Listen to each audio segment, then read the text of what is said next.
Dear friends, I'd like to ask you all, how many of you have been to St. Peter's Basilica in Rome? Okay, all right. Yeah, a good number of you. It will help us understand the feast we are celebrating today. There is a famous classical movie titled in Latin, Quo Vadis, which is based on a legend about St. Peter encountering Jesus Christ during the persecution of Christians in Rome. Fleeing Rome on the advice of some of the members of the church who saw Peter as unavoidable or indispensable part of the early church, Peter headed out for countryside. There he encountered Jesus on the way, who was going back to Rome. And Peter asked, "Lord, where are you going?" And Jesus said, "I am going to be crucified again." And then he disappears. A very ashamed Peter stopped his trip and returned to Rome to be martyred very bravely, knowing that the church would continue despite his absence or his death. Tradition teaches us Peter was crucified at the foothills of Vatican Hill and was buried there. When pilgrims go to Rome today, they always will visit the Basilica of St. Peter's. The high altar built in that basilica is built over the tomb of Peter.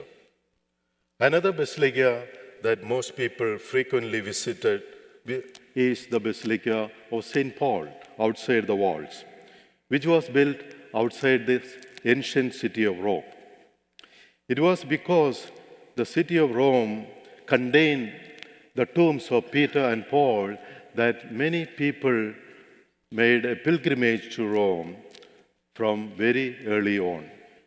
According to ancient tradition, they were both executed during the persecution of the church by Emperor Nero, who blamed the Christians for starting the fire in the city of Rome. Paul, being a Roman citizen, was beheaded and he was subsequently buried there, whereas Peter was crucified upside down at his request. Paul's journey was very different from Peter's. Paul was from Tarsus, the southeast part of modern Turkey. He came from a very well-to-do background, had a very good education.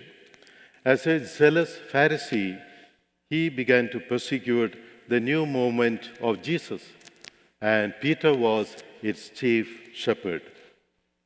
But on his way to Damascus to persecute the church over there, including St. Stephen, the risen Lord appeared to Paul, and he was transformed from one of the early enemies of the church to become one of the greatest apostles to the Gentiles.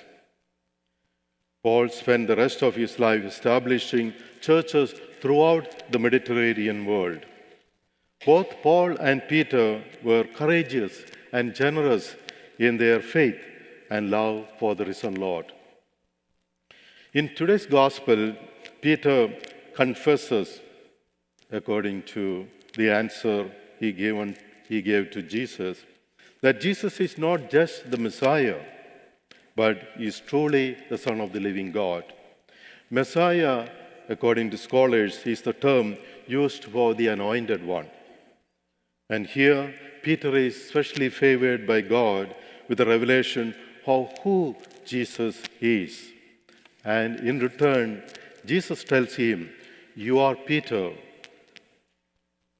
meaning the rock. "Upon this rock I will build my church." In Greek, Petros means rock. And so in our modern language, our first pope would have been called Rocky. Today, we celebrate the fidelity of both Peter and Paul. They didn't always get it right. Peter denied Jesus 3 times publicly, and Paul persecuted the followers of Christ. Probably they both were not the ideal candidates to become the pillars of the church.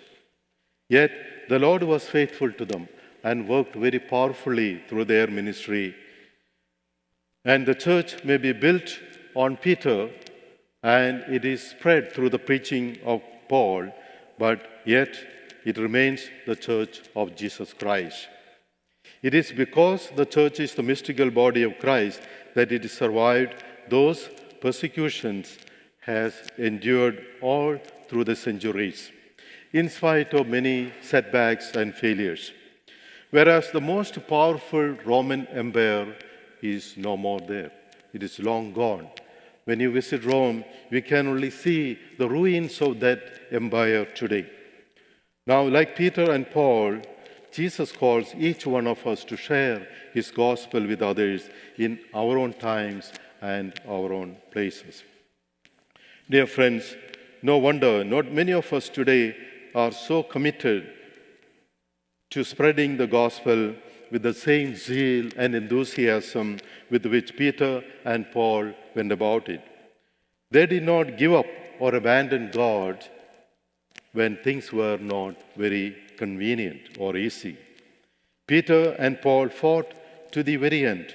They suffered, they shed their blood for their faith in Christ. They never became rich with the material goods. They did not have mansions.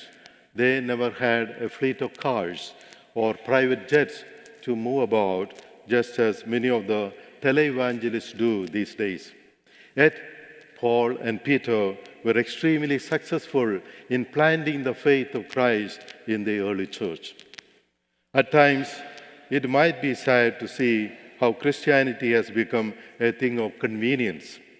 Some people go to church not strictly because they have heaven and the risen Lord in mind, but because they hope to get their share of material prosperity.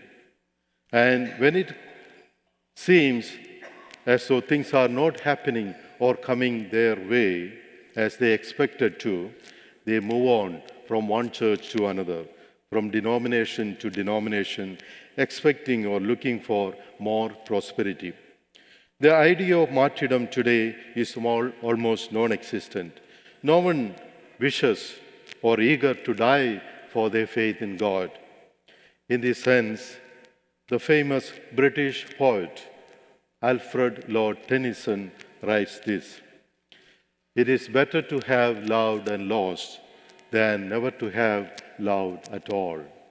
And that is what Peter and Paul did for Jesus